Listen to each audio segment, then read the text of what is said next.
할렐루야. 벌써 2020년 한 해가 다 갔습니다. 오늘은 2020년 마지막 주일 송년 예배로 함께 예배합니다. 우리 찬송하겠습니다. 찬송가 301장 지금까지 지내온 것 찬양합니다.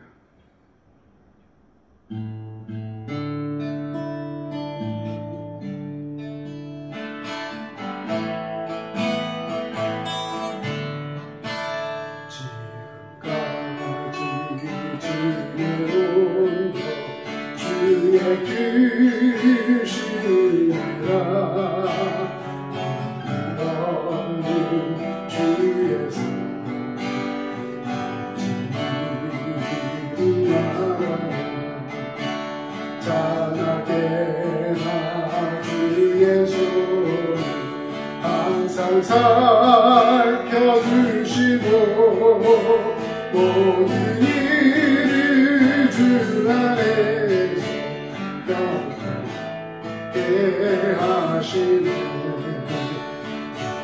마음도 연약하나 새 힘받아 살게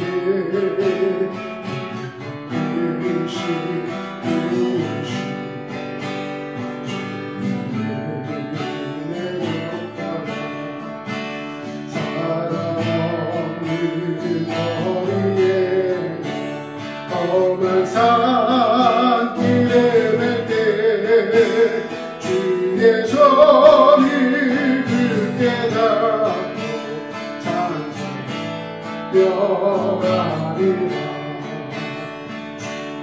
다시는 놀라 날로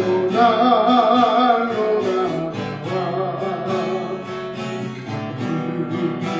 주께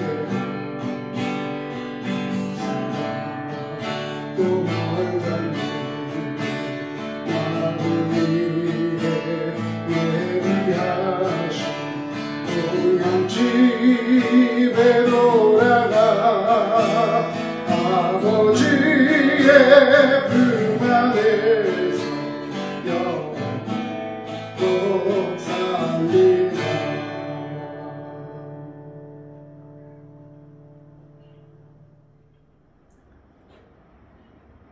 시간 우리 하나님의 은혜를 생각하면서 한 해 동안 부어주신 은혜 감사합니다 고백하며 찬양하기 원합니다.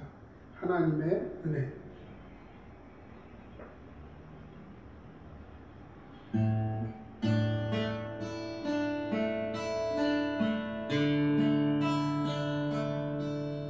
나를 지으신 하나님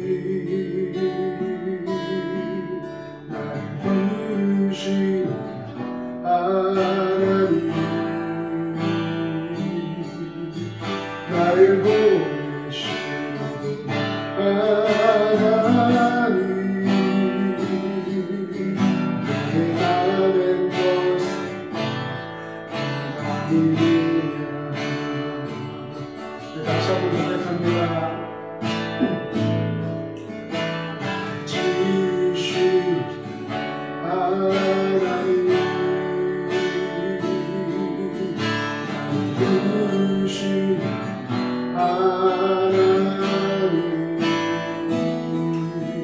나를 보내시고 하나님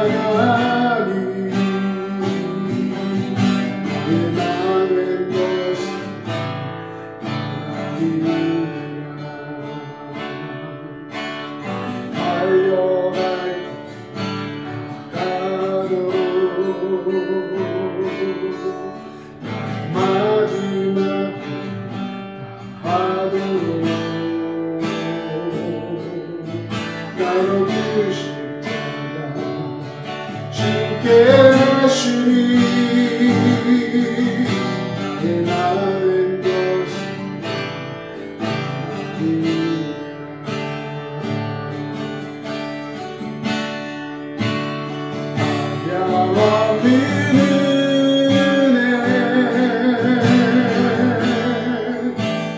그 길 없는 은혜 내 삶을 사리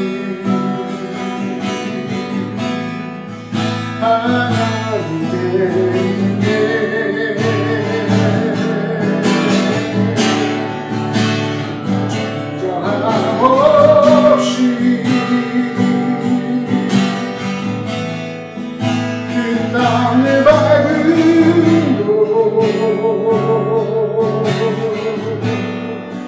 나를 붙드시는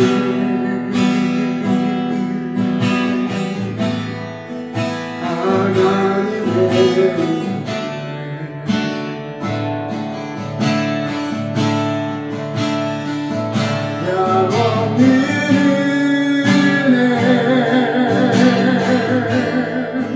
가득히 없는 은혜 내 삶을 애워싸는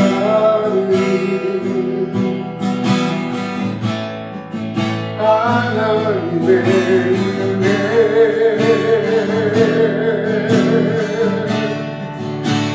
주저함 없이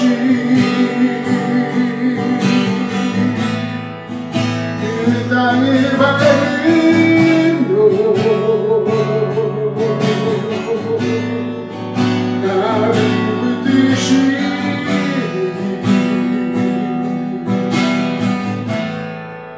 하나님의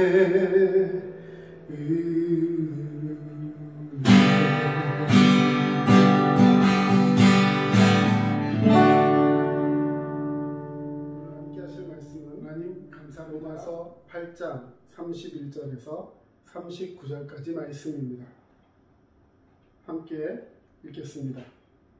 그런즉 이 일에 대하여 우리가 무슨 말하리요? 만일 하나님이 우리를 위하시면 누가 우리를 대적하리요? 자기 아들을 아끼지 아니하시고 우리 모든 사람을 위하여 내주시니가 어찌 그 아들과 함께 모든 것을 우리에게 주시지 아니하겠느냐? 누가 능히 하나님께서 택하신 자들을 고발하리요? 의롭다 하시는 이는 하나님이시니 누가 정죄하리요? 죽으실 뿐 아니라 다시 살아나신 이는 그리스도 예수시니 그는 하나님 우편에 계신 자요 우리를 위하여 간구하시는 자시니라. 누가 우리를 그리스도의 사랑에서 끊으리요? 환난이나 곤고나 박해나 기근이나 적신이나 위험이나 칼이랴. 기록된 바 우리가 종일 주를 위하여 죽임을 당하게 되며 도살당할 양같이 여김을 받았나이다 함과 같으니라. 그러나 이 모든 일에 우리를 사랑하시는 이로 말미암아 우리가 넉넉히 이기느니라. 내가 확신하노니 사망이나 생명이나 천사들이나 권세자들이나 현재 일이나 장래 일이나 능력이나 높음이나 깊음이나 다른 어떤 피조물이라도 우리를 우리 주 그리스도 예수 안에 있는 하나님의 사랑에서 끊을 수 없으리라. 오늘 우리는 로마서 8장 31절에서 39절 말씀을 본문으로 이기게 하시는 하나님이라는 말씀을 함께 나누고자 합니다. 특별히 2020년 마지막 주일 송년 예배로 드립니다. 우리는 성경을 읽다 보면 하나님을 철저히 이스라엘 편에서 일하시는 분이심을 알 수 있습니다. 아브라함이 100세가 되어서야 생산 능력이 없는 아내로부터 아들을 안게 하신 것도 하나님이시고 80세나 된 모세를 불러 430년간 노예로 살던 이스라엘 백성들을 애굽에서 이끌어내신 분도 하나님이십니다. 하나님은 하시려는 일을 사람을 통하고 또 자연을 통하고 만물을 통해서 이루어 가시는 줄로 믿습니다. 이것이 하나님의 역사이며 성경의 역사입니다. 처녀가 잉태하여 아기를 낳는 것도 십자가에 처절하게 죽임당한 하나님의 아들 예수께서 다시 살아나실 수 있었던 것도 하나님이 원하시면 할 수 있는 것입니다. 회당장 야이로의 죽은 딸을 살려내시고 나인성 과부의 죽은 아들도 살려내셨습니다. 죽은 지 나흘이 지나 이미 장례하였고 그 육신이 썩어 문드러져 가고 있던 죽은 나사로를 무덤에서 불러내어서 사람들 앞에 세우신 것도 또한 하나님이신 줄로 믿습니다. 하나님이 원하셔서 저와 여러분도 오늘 이곳에 함께 예배하고 있는 줄로 믿습니다. 하나님은 하나님이 택한 백성을 통해서 하나님께서 하시려는 일을 이루어 가십니다. 하나님은 그동안도 그렇게 하신 것처럼 앞으로도 그렇게 역사하실 것입니다. 하나님은 개인과 가정과 나라와 기업과 교회 안에서 자세하게 하나님이 하시려는 일들을 잠잠히 이루어 가실 것이고, 오늘 로마서의 절정이라 할 수 있는 이 로마서 8장에서 하나님 우리에게 어떤 모습으로 우리를 대하고 계시는가 말씀을 통하여 은혜를 나누고 싶습니다. 먼저 31절 말씀에 보면 그런즉 이 일에 대하여 우리가 무슨 말하리요? 만일 하나님이 우리를 위하시면 누가 우리를 대적하리요? 라고 말씀하셨습니다. 하나님은 우리를 위해 주시는 하나님이십니다. 사람은 사랑하는 대상을 위해 그 무엇인가를 주게 되어 있습니다. 사랑하면 주고 싶습니다. 위해 준다는 것은 관심을 가지고 힘이 되어주고 지지해 주는 것입니다. 오늘 성경에 보니까 우리를 위하신다. 하나님이 우리를 위하신다 표현하고 있습니다. 새 번역 성경에서는 하나님이 우리 편이시면 누가 우리를 대적하겠습니까? 라고 번역하고 있습니다. 여러분, 세상은 다 끼리끼리입니다. 요즘 미국은 공화당과 민주당이 두 당이 팽팽하게 줄다리기를 계속하고 있습니다. 우리나라도 보수와 진보 사이에서 서로 갈등이 있고 그 줄다리기가 점점 팽팽해져서 요즘 극단을 치닫고 있는 그 모습이 사람들에게 피로도를 안겨주고 또 힘들어하는 모습을 볼 수 있습니다. 여러분, 그렇다면 하나님은 누구 편일까요? 서로 팽팽하게 싸우는데 만약에 둘 다 하나님 백성이면 하나님 누구의 편을 들어주실까요? 사랑하는 성도 여러분, 이것은 그런 말씀이 아닙니다. 십계명에 나와 있듯이 우상 숭배하거나 하나님을 업신여기는 일에 서지 말며 하나님의 이름을 영광되게 살아가는 것, 이것이 우리의 본분이요 결국 하나님이 내 편이 아니라 내가 하나님 편에 서서 살아갈 것을 강조하는 말씀인 것입니다. 그래야 하나님도 그런 인생들의 편이 되어 주셔서 하나님께서 우리를 인도하시고 형통의 축복과 은혜의 복을 함께 허락하여 주실 줄로 믿습니다. 하나님 편에서 살아간 사람들의 이야기, 이것이 성경 속에 나타난 하나님의 사람들의 이야기인 것입니다. 노아는 하나님의 말씀에 순종해서 한 번도 경험해보지 못한 비를 대비하며 방주를 지었습니다. 아브라함과 이삭과 야곱의 생애도 하나님과 함께한 삶이었습니다. 야곱의 11번째 아들이었던 요셉을 보십시오. 애굽의 노예시장에 팔려갔던 히브리 소년이 나이 30살이 되어서 애굽의 총리가 됩니다. 그리고 110살에 죽기까지 80년 동안 애굽을 다스립니다. 왕이 죽고 새 왕이 세워지고 그 왕이 죽고 또 새 왕이 세워지도록 요셉은 죽는 날까지 애굽 왕의 대신으로, 그리고 총리 대신으로, 그래서 모든 것을 다 할 수 있는 실세의 권한을 가지고 있었던 것입니다. 여러분, 그 배후에는 누가 있었을까요? 바로 이기게 하시는 하나님이 계신 줄로 믿습니다. 그런 일이 어떻게 가능할까? 하나님이 요셉의 편이 되어주셨기 때문에 가능한 것입니다. 오늘 본문 8장 31절에 만일 하나님이 우리를 위하시면 이라고 말하였습니다. 예전에 한때 유행하던 영화 중에 보면 학생을 체벌하던 선생님이 학생에게 네 아버지 뭐 하시노? 이러면서 묻는 대사가 있습니다. 아버지가 누구인지 무슨 일을 하시는지 따라서 학생을 바라보는 그 선생님의 눈빛 자체가 달라진다는 것입니다. 물론 요즘은 그렇지 않으리라고 생각합니다. 수능 볼 때도 이제 자소서에도 부모의 이력을 쓰지 말도록, 심지어는 자기 학교도 쓰지 말고 부모의 이력도 쓰지 말라고 철저하게 막고 경고하고 있습니다. 왜 그렇습니까? 아버지가 누군지 알게 되면 입시에 영향을 미칠 수 있기 때문에 그런 것입니다. 하물며 육신의 아버지가 누구냐에 따라서도 우리의 삶에 큰 영향을 받게 되는데, 만물을 창조하시고 모든 것의 주인 되신 하늘아버지께서 우리를 위하신다? 여러분, 그것은 정말로 놀라운 일이 아닐 수 없습니다. 그리고 하나님은 절대로 변치 않으시는 영원한 사랑으로 우리를 사랑하여 주시는 줄로 믿습니다. 그러나 우리가 분명히 알아야 할 것이 있습니다. 위하신다는 것은 위하시기 때문에 무조건 오냐 하면서 무조건 내 뜻대로 행하시고 내 뜻대로 들어주신다는 것이 아닙니다. 여러분, 그것은 사랑이 아닙니다. 사랑하기 때문에 때로는 채찍도 들고 참으로 위하기 때문에 책망도 하고 꾸지람도 하는 것입니다.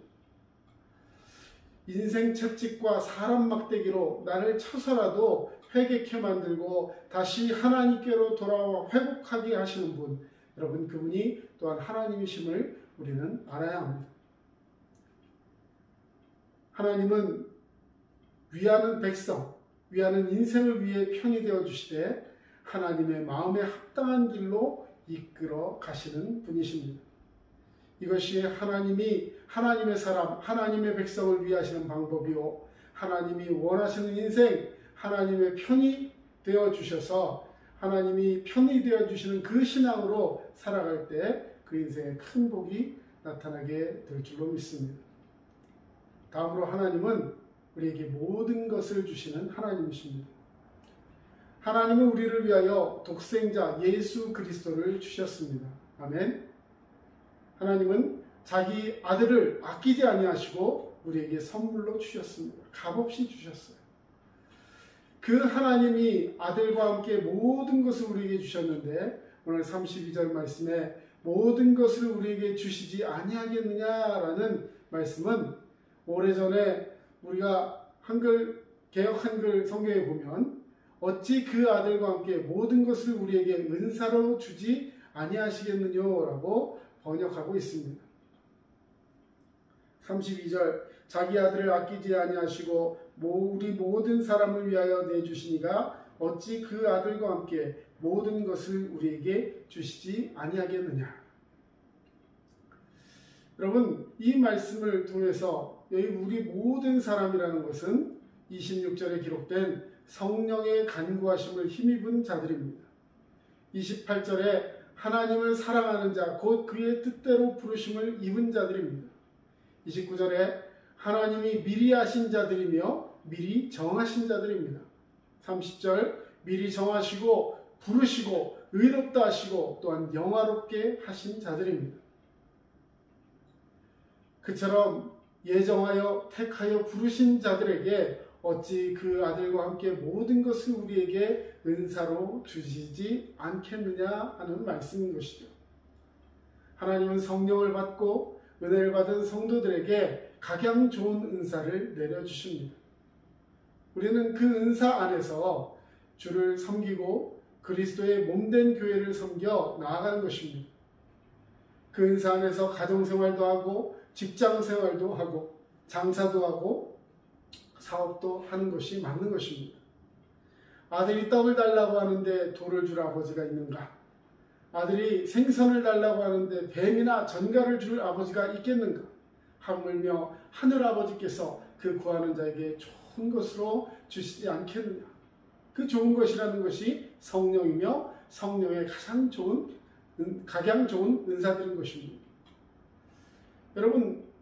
여러분의 아들, 딸들이 뭔가를 원한다면, 할 수만 있으면 그 무엇이든지 좋은 것으로 자식에게 주고 싶어하는 것이 정상적인 부모님들의 마음일 것입니다. 줄 수만 있다면 다 주고 싶겠죠.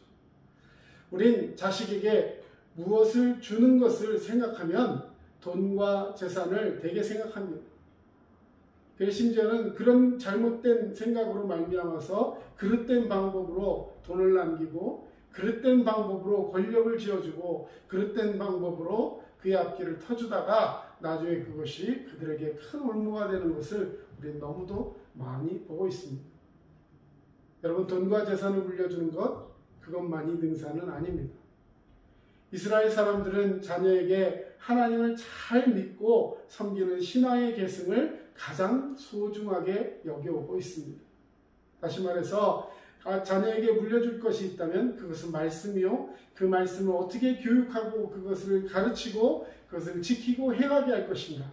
이것이 이스라엘 사람들이 자녀에게 물려주는 가장 중요한 유산, 다시 말해 신앙의 유산인 것입니다. 이것은 크고 넓게 보면 구약시대나 신약시대에도 다 마찬가지입니다. 교회를 핍박하던 사울이 다메섹에서 변화가 되어서 초대교회의 위대한 사도가 된 것처럼 말입니다. 여기서 모든 것, 이것은 구원 자체를 말씀하는 것이죠.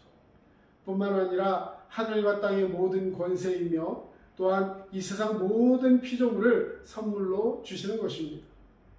그래서 이 땅을 다스리고 정복할 수 있는 권세도 주신다 약속하셨습니다. 독생자를 아끼지 않은 하나님께서 우리 사랑하는 성도들을 위해서 다른 무엇을 아끼시겠습니까? 사랑하는 성도 여러분, 하나님께 많은 것을 받기를 원하십니까? 그러나 많이 받는 것보다 작은 것부터 누릴 줄 아는 행복이 우리 가운데 있을 때 진정한 평안이 우리 가운데 임하게 될 줄로 믿습니다. 날마다 주님 안에서 감사와 찬송이 넘치는 저와 여러분 되어야 할 줄로 믿습니다. 오늘 우리는 2020년 마지막 주일 예배를 드리고 있습니다. 여러 가지 상황으로 인하여서 우리 두드림교회는 송구영신 예배를 드리지 않기로 결정하였고, 그렇다면 사실상 오늘 이 예배가 금년 하나님께 드리는 공식적인 마지막 정규 예배가 될 것입니다. 한 해를 마무리하는 이 시점에 여러분, 하나님께서 여러분을 위해서 일하고 계심을 느끼십니까? 하나님께서 당신에게 주신 것들이 무엇인지 깨닫고 그것을 잘 누리며 살아가고 계십니까? 너무도 혼동되고 강팍한 이 시대 속에 심지어 아무도 안 만나는 것이 최고의 미덕이 되어버린 이러한 코로나 상황 속에서 그리스도인으로서, 하나님의 자녀로서, 전도자로서, 믿음의 가정의 구성원으로서 오늘 우리는 무엇을 해야 할까요? 여러분, 무엇을 하느냐보다 먼저 생각하고 또 기억해야 할 것이 있습니다. 그래서 나는 여전히 하나님의 손을 붙들고 있는가 하는 것입니다. 오늘도 그런 믿음으로 주님과 함께 동행하며 이 어려운 시대를 넉넉히 이기며 하나님의 은혜를 누리고 살아가는 복된 성도 되시기를 주님의 이름으로 축원합니다. 올 한 해 동안 수고하신 성도 여러분, 하나님께서 지키시고 인도하신 것을 기억하며 또한 내년에도 더 힘있고 하나님이 기뻐하시는 그런 모습으로 우리 다시 만나기를 소원합니다. 기도하겠습니다. 사랑의 주님, 감사합니다. 오늘 송년 예배를 드리면서 하나님께서 우리를 이기게 하시고 우리에게 무엇이든지 주기를 원하시며 그것은 성령의 역사이며 성령의 은사이며 우리에게 주신 은혜임을 고백합니다. 하나님께서 주신 것들이 너무나 많은데 받지 못한 것들을 생각하며 계수하며 불평했던 세월들 용서하시고 더 주님 앞에 열심을 내어 기도하지 못하고 사랑하지 못했던 우리의 이 좁은 자아를 주님께서 아버지 용서해 주셔서 회개하는 우리 모든 사람들의 그 마음을 주님 주장하시고 믿음으로 승리케 하실 줄로 믿습니다. 아버지 하나님, 오늘 우리 마음속에 주님 주신 사랑으로 가득하기를 원하오니 우리 주변을 다시 한번 바라보게 하시고 믿음으로 승리케 하시며 날마다 주의 말씀을 선포하며 믿음으로 나아가는 주의 백성 되게 하여 주시옵소서. 이제는 우리 주 예수 그리스도의 은혜와 하나님 아버지의 크신 사랑하심과 성령님의 도우심과 인도하심이 오늘도 주의 말씀 붙들고 믿음으로 살아가기를 원하는 주의 백성들 머리 위에 이제로부터 영원토록 함께 하시기를 간절히 축원하옵나이다. 아멘. 지금까지 남양주 다산신도시 두드림 침례교회 전철호 목사였습니다. 여러분, 올 한 해 수고 많이 하셨습니다. 날마다 믿음 안에 승리하시고 더욱 복되고 건강한 모습으로 내년에 다시 뵙겠습니다. 승리하세요.